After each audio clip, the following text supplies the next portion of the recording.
അപ്പൊ നമുക്കൊരു ചലഞ്ച് വെക്കാം. ഒരു ബലൂണ് ഏറ്റവും ആദ്യമേ വീർപ്പിക്കണ ആരാന്ന് നോക്കണം. ഓക്കെ ഗൈസ്, നിങ്ങളാണ് ജഡ്ജസ്. ഒറ്റ സെക്കൻഡ്, സ്റ്റാർട്ട് പറഞ്ഞില്ല. അയ്യോ, സ്റ്റാർട്ട് പറയുമ്പോഴത്തേക്ക് കിച്ച സ്റ്റാർട്ട് പറഞ്ഞു. നിൽക്കാൻ പറ്റില്ല, ഒന്നുകൂടി റെഡിയായില്ല.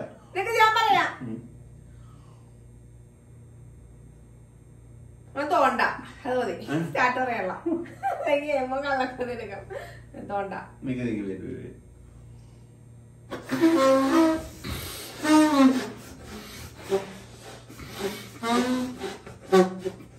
കിട്ടാൻ വേണം,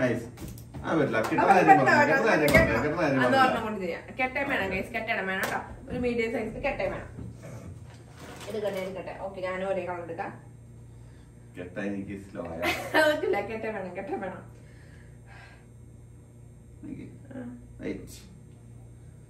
കാലുമ്പോ തട്ട ഞാൻ ജയിക്കും ഗൈസ്. ഓക്കെ, അതൊരു കാര്യമായി. 2 ബലൂൺ വീർപ്പിക്കണം. അതാണ് ഗെയിം. No, 2 game. 2 ബലൂൺ വീർപ്പിച്ച് കെട്ടണം. അത് മതി. 2 ബലൂൺ വീർപ്പിക്കണം. ഞാൻ വേണം. ഓക്കെ, തുടങ്ങാം. റെഡി, 1 2 3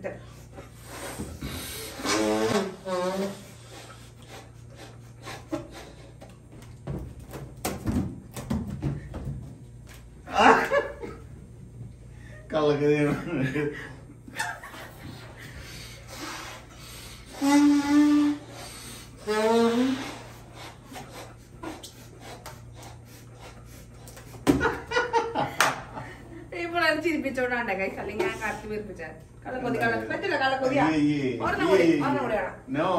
പറ്റില്ല. ഇനി വലുതാക്കി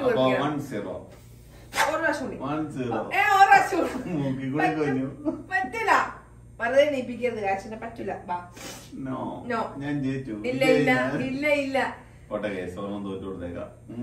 തോറ്റാണ്. വേണ്ട ഞാൻ ഇല്ല. ആറടി വാണ്ട് കുറിച്ച്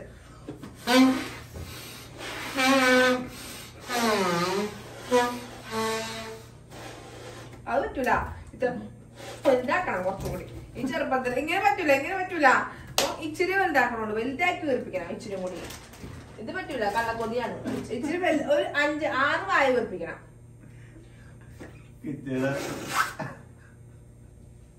എന്റെ 3 വായ കിച്ചട 6 വായ. അത് പറ്റൂല. എന്നാ ഞാൻ 3 വായി, മോൻ 6 വായി. അത് മതി. ഓക്കെ, ഞാൻ 1 വായ ആദ്യം വീർപ്പിച്ചു നോക്കാം. ഇനി മോൻ വീർപ്പിച്ചു. പറ്റില്ല, വീർപ്പിക്കും. ഇത് ലാസ്റ്റ് ഫൈനൽ. അപ്പൊ 2-0 ഒന്നല്ല, 1 ആയതോട്ടെ. ഞാൻ കള്ളക്കൊതിരിക്കണം.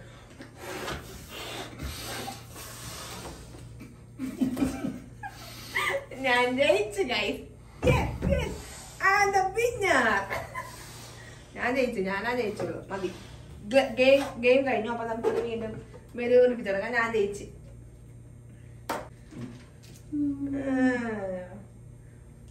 മതിയായ കള്ളക്കൊതി. ഏതാണ് കള്ളക്കൊതി?